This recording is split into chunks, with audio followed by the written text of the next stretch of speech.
This year's Lower Mainland Local Government Association conference included a number of discussions on regional issues. The first one, Uber. From a community my size, about 20,000, just over 20,000 people, it could actually help solve a lot of transportation issues. It could minimize people's need for a second car. Our transit system is not yet robust enough to really be as good as we want it to be. So, you know, it fits a need for sure.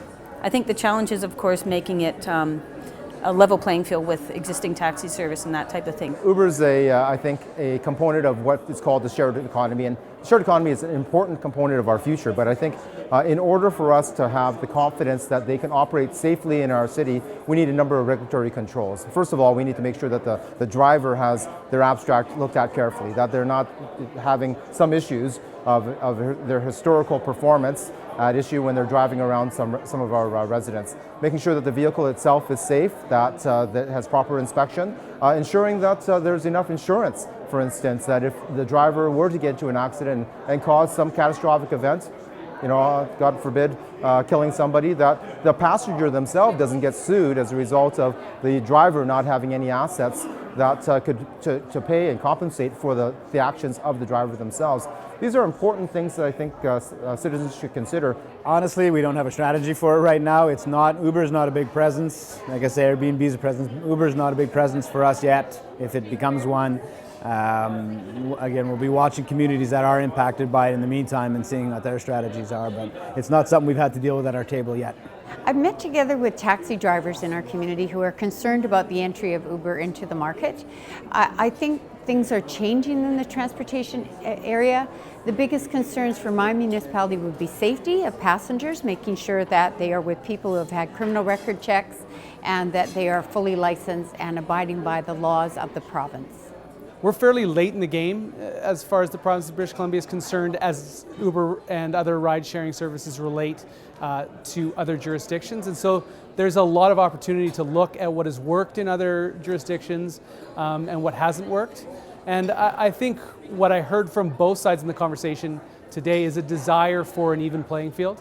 Its time has come. It's the world of technology. So the key is to make sure that those vehicles and the drivers are safe. So simply registering, making sure they have a valid driver's license and valid insurance and have the experience and knowledge of the city. And then the market will drive itself.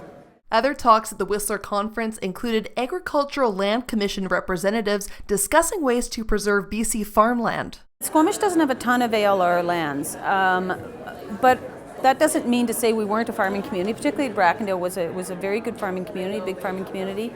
And so from my point of view, if you have ALR lands that are proven really good productive or potentially productive lands, they should remain ALR, and you have to honor that. So I'm a big supporter of the Agricultural Land Reserve, ensuring that we have the space available to grow food for future generations, making sure that we have food security. Absent that, we're reliant upon other jurisdictions, and given the events of climate change now, where there's so much turmoil in terms of being able to produce food in many jurisdictions that historically were stable, it's even more important to preserve our agricultural land. For us in Pemberton, agriculture is part of our identity. It's part of one of our main economic drivers. That identity is what's drawn a lot of people to our area to begin with. So locally, in our little corner of the world, it's already very important. On top of that, I think we all understand the pressures on food production globally, and so there's concerns all the way around that. We have to preserve agricultural land. Now, having said that, there's also a balance to be found. It's more expensive for farmers to farm than it used to be, especially if you're not inheriting a farm and you're starting up from scratch. So how do people have the ability to use their farmland in a way, generate other revenues that allows them to actually make their farming viable? So I think that we as the policymakers, we have to be aware of that.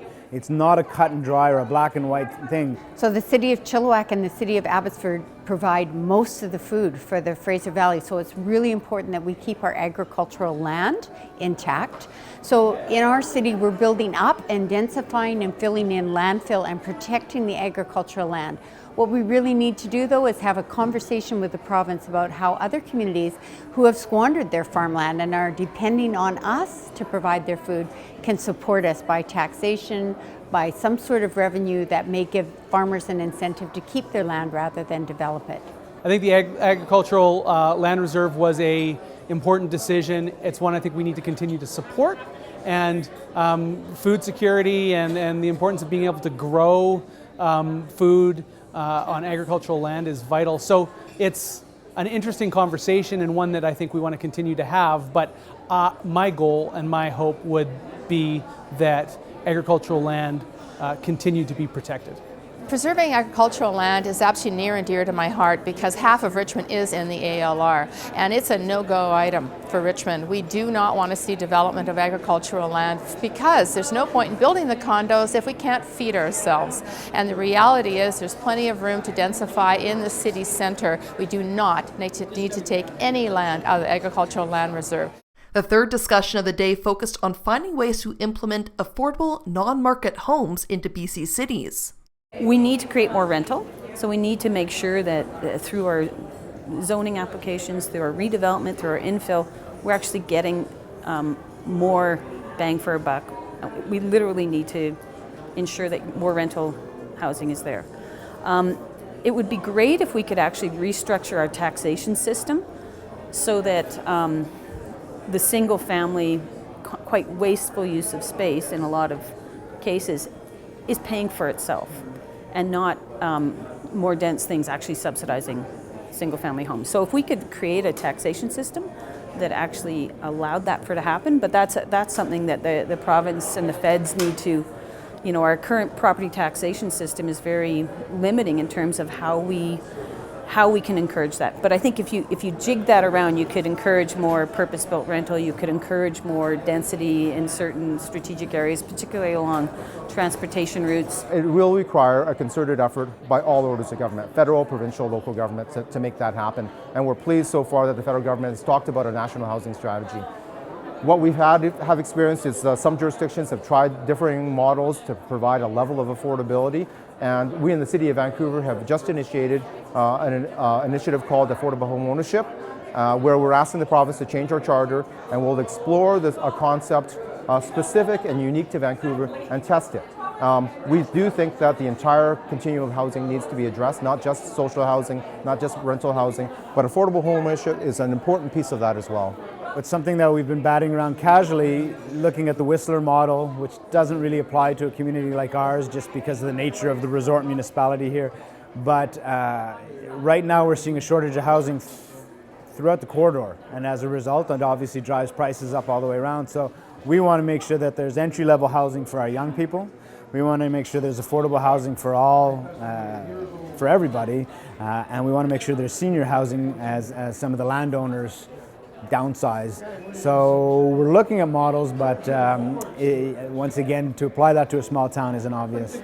We have a lot of people in our communities who are suffering from things like drug addiction, mental illness, and we know that if we can provide shelter for them, then our crime rates can go down, our wait lists in our hospitals can go down. It's a good thing.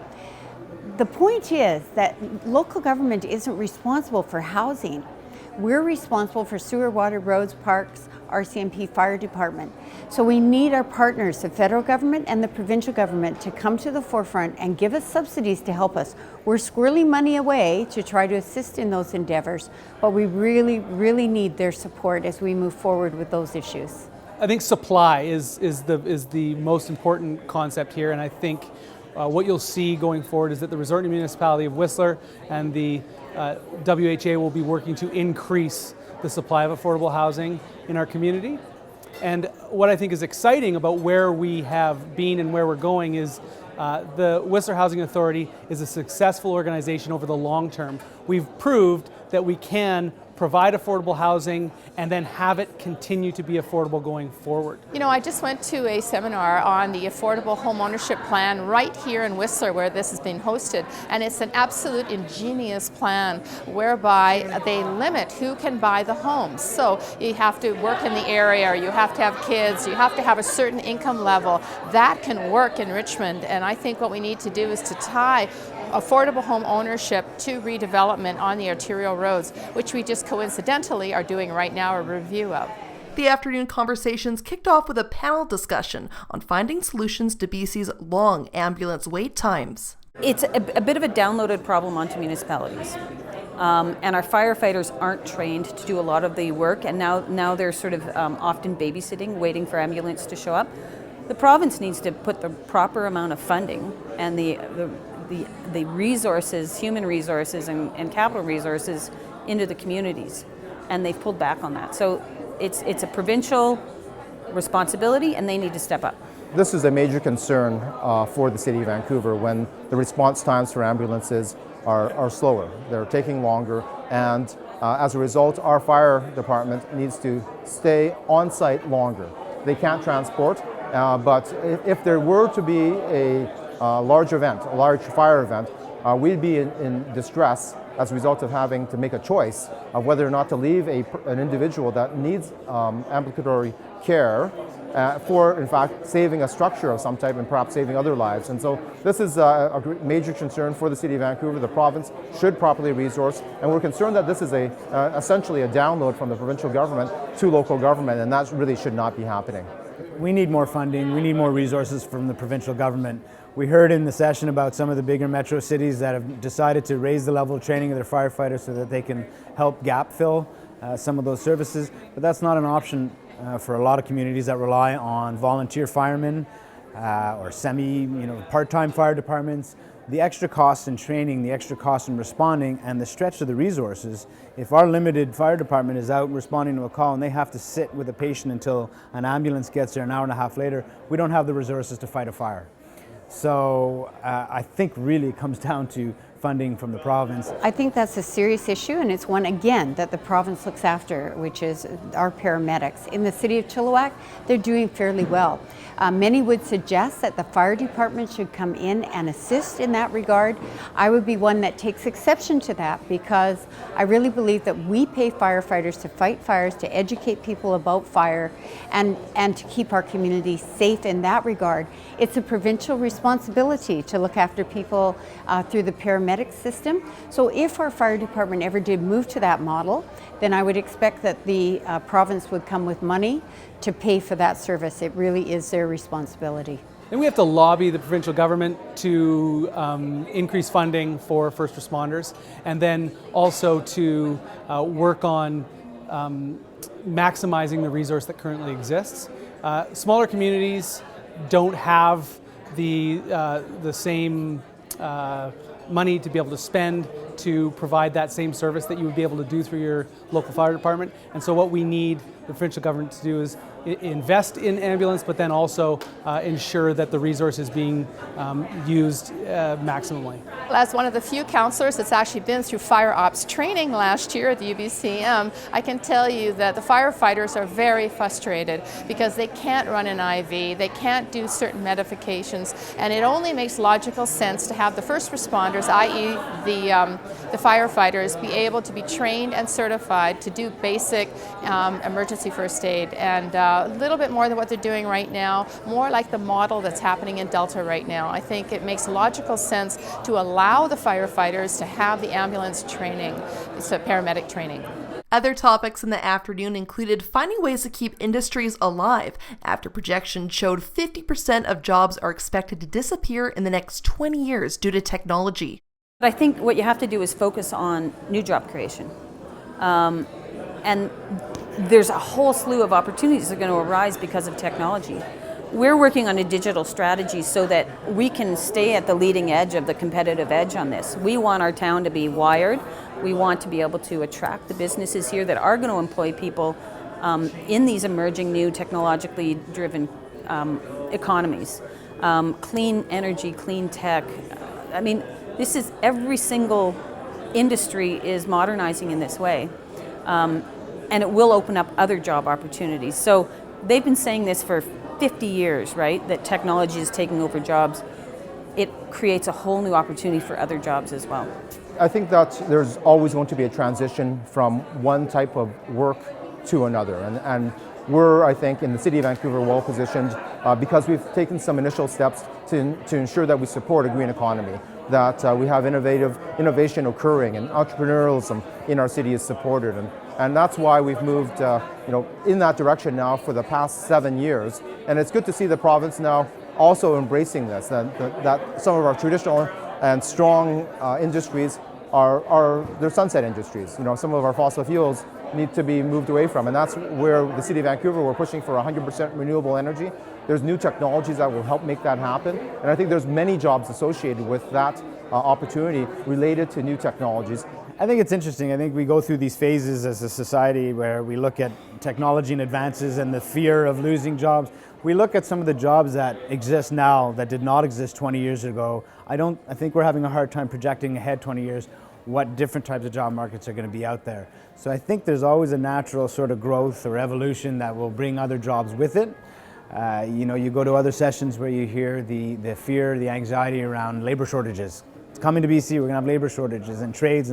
So it'll be interesting to see how we evolve and where it all settles out in terms of, you know, what new jobs are created, how old ones disappear, how we fill those roles and that. But you know, call me old-fashioned, but I feel there's always a place for human hands.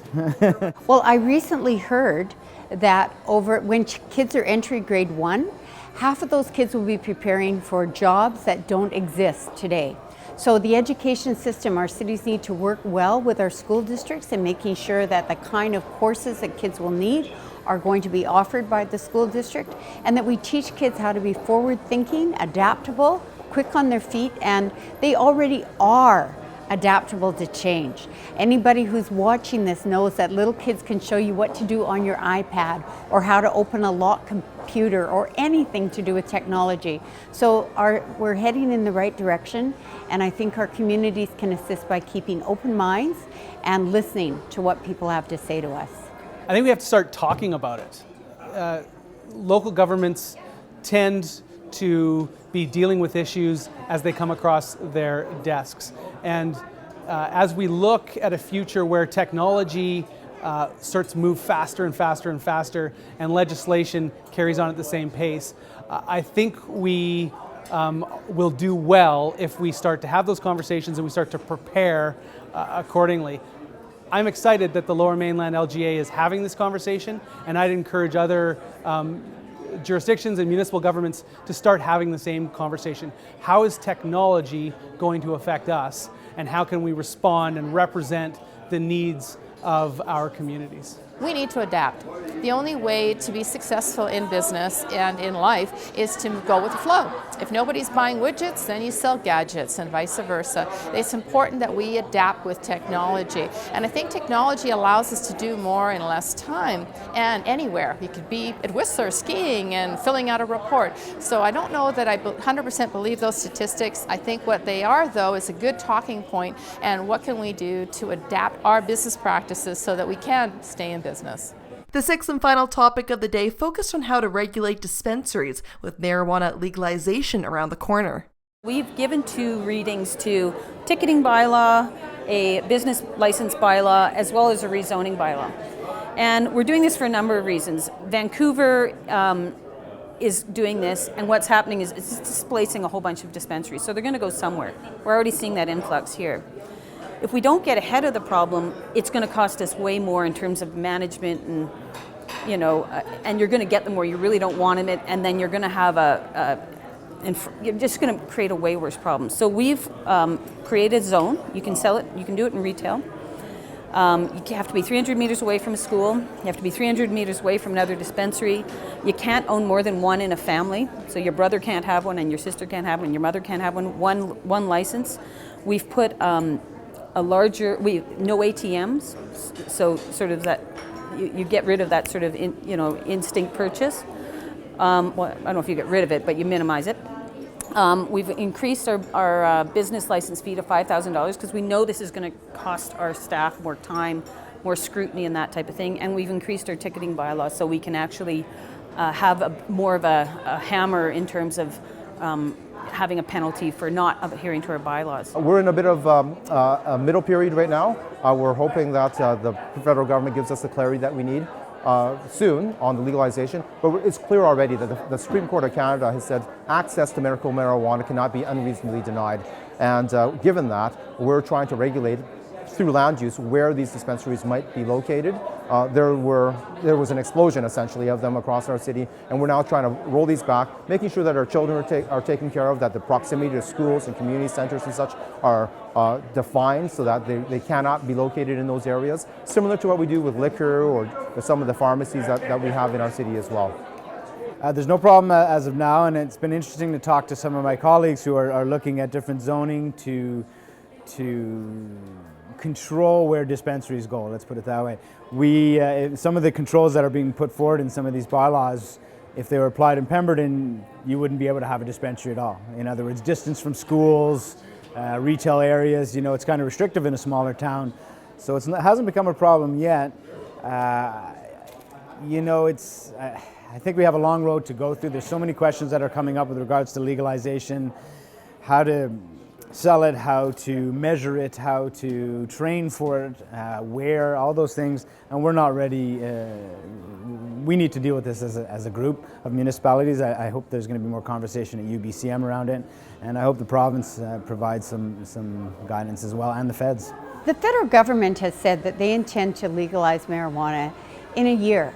And I'm really looking forward to that, because right now municipalities are in a bit of limbo as some business people are trying to jump ahead of the queue and jump ahead of all of the regulations that surely will come with the legalization of marijuana, just as they've come with the legalization of alcohol in the 1930s. The same kind of regulations will come into play. In the meantime, in my city, if medical marijuana dispensaries choose to open, our RCMP choose to shut them down, and the city opts not to give them a business license, we will do it right, and we think competition needs to be fair, and we also need to look ahead to the future. There's no sense in creating a regulatory regime that is going to be overthrown by the federal government anyway and have all those challenges in court. I have no appetite for that. So start it right, and don't issue the licenses right from the very beginning. We don't have any dispensaries here. We have applied a blanket zoning that someone would have to apply through the regular process. Going forward, a lot of communities are, I think, having their heads up and are paying attention to what comes out of the federal government and then how that is implemented through provincial government. And then we will be responding through zoning and business licensing. So I think being prepared, I think having the conversations about how we want this implemented in our communities, and then moving forward with regulation that makes sense is important. City of Richmond's taken a very simple stance. We're not going to have stores dispensing marijuana until it's legal, and it's not legal. So until it's legal, it's out of the picture in Richmond. When it becomes legal, then we will, of course, be forced to follow the federal guidelines. And I think we'll do something along the lines of the wine and beer stores, where they're limited to not be so close together and certainly nowhere near a school, and just use common sense.